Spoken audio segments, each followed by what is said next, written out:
बिस्मिल्लाहिर्रहमानिर्रहीम। अस्सलाम वालेकुम। अब हम बात करते हैं स्ट्रेप्टोकोकस की वजह से जो इम्यूनोलॉजिकल डिजीज़ होती हैं उनकी। अब इसमें अगेन ये जो पैराग्राफ है इसमें जो बातें लिखी हुई हैं वो सारी पीछे डिफ़ाइन हुई हुई हैं। वो सारी बातें हमने पहले पहले पढ़ ली हैं कि ये जो डिसऑर्डर्स होते हैं वो क्या होते हैं कि ग्रुप पे स्ट्रेप्टोकोकल का जो लोकल इन्फेक्शन होता है ना उसके हफ्तों बाद ये इन्फ्लामेशन हो जाती है किसी ऐसे ऑर्गन में जहाँ पे स्ट्रेप्टोकोकस प्रेजेंट नहीं होता। और ये इन्फ्लामेशन कैसे होती है कि एंटीबॉडीज़ बन जाती हैं, ठीक है, स्ट्रेप्टोकोकल एम प्रोटीन के अगेंस्ट, और वो फिर क्रॉस रिएक्ट करती हैं ह्यूमन के टिश्यूज़ के साथ, ठीक है। अब उन्होंने कहा कि कुछ स्टेप आयोजीनीज़ के ऊपर ऐसी एम प्रोटीन्स होती हैं जो नेफ्रेटोजेनिक होती हैं और वो एक्यूट ग्लोमेरुलोनेफ्राइटिस कराती हैं, और कुछ स्ट्रेंड्स के ऊपर डिफरेंट तरह की एम प्रोटीन होती हैं और वो रियोमेटोजेनिक होती हैं, और इस वजह से वो क्या कराती हैं, एक्यूट रोमेटिक फीवर करा देती हैं, ठीक है। फिर आगे उन्होंने बताया हुआ है कि जो डिजीज़ होती है वो काफ़ी हफ्तों बाद होती है, एक्यूट इन्फेक्शन के काफ़ी हफ्तों बाद होती है, क्योंकि इसको इससे मतलब एंटीबॉडीज़ का बनना और फिर जाकर उनका टिश्यू के साथ रिएक्ट करना और ये सब करने में टाइम लग जाता है, ठीक है। तो अब हम बात करते हैं एक्यूट ग्लोमेरुलोनेफ्राइटिस की। एक्यूट ग्लोमेरुलोनेफ्राइटिस में होता क्या है, 2 से 3 हफ्तों के बाद होती है, ठीक है। स्किन इन्फेक्शन के बाद मोस्टली होती है। बच्चों में स्किन इन्फेक्शन हुआ स्टेप आयोजीनीज़ की वजह से, 2 से 3 हफ्तों बाद एक्यूट ग्लोमेरुलोनेफ्राइटिस हो जाएगा। अब जो उन्होंने बताया हुआ कि एम प्रोटीन टाइप 49 जो है ना, टाइप 49 एमसीक्यू में आ सकता है कि एम प्रोटीन टाइप 49 जो है वो एक्यूट ग्लोमेरुलोनेफ्राइटिस मोस्ट फ्रिक्वेंटली कराती है। अब जो एक्यूट ग्लोमेरुलोनेफ्राइटिस होता है ना वो स्किन इन्फेक्शन के बाद ज़्यादा फ्रिक्वेंट हो सकता है as compared to pharyngitis. Pharyngitis के बाद एजियन होने के इतने ज़्यादा चांसेस नहीं है जितना स्किन इन्फेक्शन के बाद होने के चांसेस हैं। अब इसके क्लिनिकल फीचर्स की बात करो तो हाइपरटेंशन हुआ होता है, फेस का एडिमा हुआ होता है, ठीक है, एंकल्स का एडिमा हुआ होता है, और यूरिन जो होती है वो स्मोकी होती है क्योंकि आरबीसीज जो होते हैं ना वो यूरिन में आ रहे होते हैं, ठीक है। उसके बाद हमारे पास रिकवरी जो होती है, मोस्टली पेशेंट कम्प्लीटली रिकवर कर सकते हैं। री इन्फेक्शन बहुत कम होता है, ठीक है। री इन्फेक्शन अगर स्ट्रेप्टोकोकाई का हो तो उसकी वजह से जो ग्लोमेरुलोनेफ्राइटिस दोबारा होना बहुत कम होता है, ठीक है, इसके चांसेस बहुत कम है। अब डिजीज़ होती कैसे है, होता यह है कि जो एंटीजन और एंटीबॉडी का कॉम्प्लेक्स बनता है, ठीक है, वो जाके लग जाता है कहाँ पे, ग्लोमेरुलर की बेसमेंट मेम्ब्रेन के साथ। अब होता ये है कि कॉम्प्लीमेंट की एक्टिवेशन होती है, वो C5a को अट्रैक्ट करता है। C5 कॉम्प्लीमेंट और C5a जो होते हैं ना वो न्यूट्रोफिल्स को अट्रैक्ट करते हैं, ठीक है। अब न्यूट्रोफिल से क्या हो जाएगा, एंजाइम सिक्रीट होंगे, वो जो एंजाइम सिक्रीट होंगे ना वो एंडोथीलियम का डैमेज करा देंगे, और जो ग्लोमेरुलर कैपिलरीज की एंडोथीलियम होती है ना उनका डैमेज करा दे देंगे। इसको मैं एक दफ़ा फिर से एक्सप्लेन कर देती हूँ कि एंटीजन और एंटीबॉडी का कम्प्लेक्स जाके लगा ग्लोमेरुलस की बेसमेंट मेम्ब्रेन के साथ, वहाँ पे जाके कम्प्लीमेंट की हो गई एक्टिवेशन, C5a ने अट्रैक्ट किया न्यूट्रोफिल्स को, ठीक है। न्यूट्रोफिल्स ने रिलीज सिक्रीट किए एंजाइम्स, उन एंजाइम्स ने डैमेज कर दिया ग्लोमेरुलर कैपिलरीज की एंडोथीलियम को।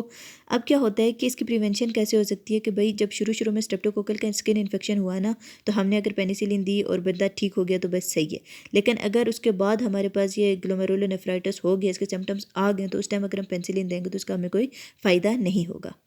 उसके बाद जो नेक्स्ट है हमारे पास वो है एक्यूट रियोमेटिक फ़ीवर। रियोमेटिक फ़ीवर जो होता है ना तकरीबन 2 हफ्तों बाद होता है, ठीक है। और याद रखना जो रियोमेटिक फ़ीवर है ना वो फेरेंजाइटिस के बाद होता है, ठीक है। जो एक्यूट ग्लोमेरुलोनेफ्राइटिस था वो स्किन इन्फेक्शन के बाद होता था, और जो रियोमेटिक फ़ीवर है वो फेरेंजाइटिस के बाद होता है। अब इसकी जो क्लिनिकल फाइंडिंग्स है उसमें क्या होता है, बुखार होता है बंदे को, जोड़ों का दर्द होता है, कभी एक जोड़ में दर्द हो रहा होता है, कभी दूसरे जॉइंट में दर्द हो रहा होता है, कार्डाइटिस हो जाता है। कार्डाइटिस में हमारे पास मायोकार्डियल टिश्यूज़ भी डैमेज हो सकते हैं और एंडोकार्डियल टिश्यूज़ भी डैमेज हो सकते हैं, स्पेशली मिट्रल और एओर्टिक वाल्व डैमेज हो सकते हैं, ठीक है। जो हमारे पास लिम्स और फेस की उनके अनकंट्रोलेबल मूवमेंट और स्टार्ट हो जाती है जिसको हम कोरिया कहते हैं। अब ये हम लोग ऑलरेडी पढ़ चुके हैं कि जो एंटी स्ट्रेप्टोलाइसिन ओ टाइटर होता है वो एक्यूट रूमेटिक फीवर में इंक्रीज़ हो जाता है, और एरिथ्रोसाइट सेडिमेंटेशन रेट भी इंक्रीज़ हो जाता है। अब उसके बाद याद रखना कि जो group A streptococcal skin infection जो होते हैं वो रियोमेटिक फीवर नहीं करा सकते, ठीक है।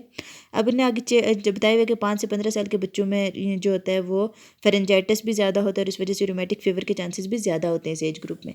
और रियोमेटिक फीवर कब होता है, कैसे है, इसकी बात करते हैं तो ये इम्यूनोलॉजिकल क्रॉस रिएक्शन होता है। एंटीबॉडीज़ जो एम प्रोटीन के अगेंस्ट एंटीबॉडीज़ बनती है ना, अब वो जाके क्या करती हैं, वो क्रॉस रिएक्ट कर जाती हैं जो हमारे पास जॉइंट्स में, हार्ट्स में, ब्रेन टिश्यूज़ में जो प्रोटीन्स होती हैं ना, जो उनकी सरफेस पे प्रोटीन्स प्रेजेंट होती हैं उनके अगेंस्ट जाके एंटीबॉडीज़, जो एम प्रोटीन के अगेंस्ट एंटीबॉडीज़ बनी थी, वो जाके हमारी बॉडी के नॉर्मल टिश्यूज़ के ऊपर जो प्रोटीन्स प्रेजेंट होती हैं ना उनके साथ क्रॉस रिएक्ट कर जाती हैं, और इस वजह से हमारे पास ये रूमेटिक फीवर हो जाता है। अब ये क्या होती है कि ऑटो इम्यून डिजीज़ होती है, ठीक है। अब इसमें बात की हुई है कि अगर हम पहले 8 दिन के अंदर अंदर स्ट्रेप्टोकोकल इन्फेक्शन को अगर ट्रीट कर दें तो हमारे पास रूमेटिक फीवर प्रिवेंट हो सकता है। और उसके बाद उनने ये बताया हुआ है कि बस इसमें बस यही बातें थी। उसके बाद अगर हम लैब डायग्नोसिस की बात करें तो लैब डायग्नोसिस में हम उनने ये बताया हुआ है कि अगर हम ग्रेम स्टेनिंग करेंगे ना फेरेंजाइटिस की, तो वो हमारे लिए किसी फ़ायदे की नहीं होगी, क्योंकि जो हमारे पास विरिडेन स्ट्रेप्टोकोकाई है ना, वो हमारे पास जो हमारा थ्रॉट है उसका नॉर्मल फ्लोरा का हिस्सा होता है। तो इस वजह से हम ग्रेम स्टेनिंग से इसको डिस्टिंग्विश नहीं कर पाएंगे कि स्ट्रेप आयोजिनीज या यस विरिडेंस है जो नॉर्मल हमारे फ्लोरा में प्रेजेंट होते हैं।